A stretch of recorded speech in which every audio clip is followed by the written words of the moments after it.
¿Qué es la diferenciación celular? La diferenciación celular es un proceso por el cual una célula adquiere características morfológicas y funcionales particulares y especializadas.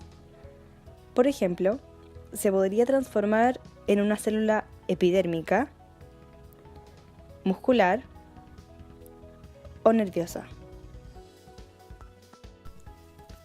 ¿Eso quiere decir que todas mis células se pueden diferenciar en lo que quieren, como quieren, cuando quieren, transformándolas en supercélulas, transformándome en superhumano? Falso. Lo que es cierto es que existen células específicas para esto. Pero, ¿cuáles son estas células? Estas células son llamadas célula madre y se dividen en dos etapas, la etapa embrionaria y la etapa que nos sigue por el resto de nuestras vidas, o sea, la etapa adulta. Las células madres embrionarias poseen mayor valor biológico y se dividen en totipotentes, que pueden formar un organismo completo. En toda nuestra vida, la única célula totipotente es el cigoto. Las células pluripotentes no pueden formar un organismo completo, pero sí linajes celulares completos. Estos provienen de las 3 capas del blastocito, que son el endodermo, el ectodermo y el mesodermo. Las células madres adultas se dividen en las células multipotentes, que solo pueden formar células de su mismo linaje embrionario. Se cree que las células madres están en la mayoría de los órganos del cuerpo, donde pueden reemplazar células enfermas o de mayor edad. Un ejemplo de célula madre multipotente es una célula madre mesenquimal. Esta se encuentra en la médula ósea y es muy útil en el campo de la medicina. Esta célula se puede reproducir múltiples veces a sí misma, haciendo la llamada proliferación celular. Esta es una capacidad de muchas células madre y es uno de los procesos básicos que determinan la formación de un organismo multicelular, como lo es la interacción celular, la especialización celular y el movimiento celular.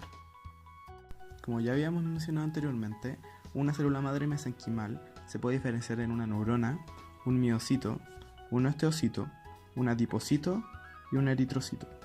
Pero, ¿cómo funciona todo esto de la diferenciación celular? Es muy simple. Es gracias a la división celular, o mejor conocida, mitosis. Esto te sonará conocido: interfase, profase, metafase, anafase, telofase, duplicación de ADN, etc. Pero acá hay una diferencia, una gran diferencia, y es que la célula hija es completamente distinta en cuanto a morfología y funcionamiento que su célula madre. ¿Y qué es esto? ¿Qué tan distinto de la mitosis común es? Bueno, es un proceso bastante distinto, y se le pone el apellido de división celular asimétrica. Dentro de las asimetrías celulares existe la asimetría ambiental, que es cuando las células hijas nacen iguales y es el medio externo o factores extrínsecos lo que determina sus distintos destinos. O sea que es el medio externo lo que termina por diferenciar a la célula. Y también existe la asimetría divisional. O sea que las células hijas nacen distintas. Una de las células hereda una determinada característica de la célula madre y otra hereda un factor que determina su diferenciación. Un ejemplo de esta asimetría divisional es la espermiogénesis, puesto que son los factores extrínsecos los que determinan que la célula se termine por diferenciar en un espermatozoide. En estos dos procesos, aproximadamente el 50% de las células hijas se mantiene como una célula madre, puesto que es necesario que el organismo reserve células madre para reemplazarlas por células enfermas o senescentes. Factores que regulan la diferenciación celular. Se dividen en asimetría ambiental y divisional. En la asimetría ambiental se encuentran los factores extrínsecos y por el lado de la asimetría divisional se encuentran los factores intrínsecos. Sin embargo, el ADN se mantendrá igual en todas las células de nuestro cuerpo, y todos los cambios que una célula puede sufrir están latentes en el genotipo, y el genotipo de cada célula está determinado por los factores regulares.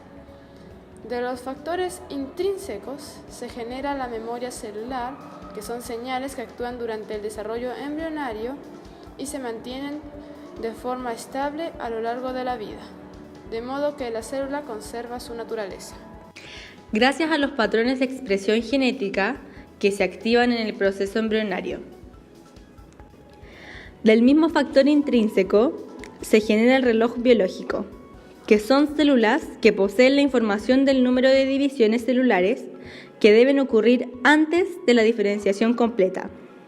Estas se regulan por la longitud de los telómeros y las proteínas reguladoras del ciclo celular. Factores extrínsecos, es decir, por fuera de la célula.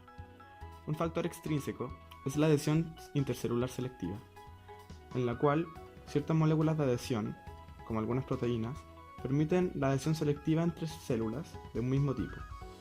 Es decir, impiden la combinación caótica de distintos tipos celulares que componen un tejido. De hecho, las células epiteliales de la imagen pueden cambiar morfológicamente dependiendo de la contracción de anillos apicales, y así pudiéndose adherir correctamente. Otro factor extrínseco es la comunicación celular, en la cual una célula señalizadora produce una molécula señalizadora que es detectada por la célula diana. Por ejemplo, se le pueden dar señales a una célula para que siga creciendo, se diferencie o muera.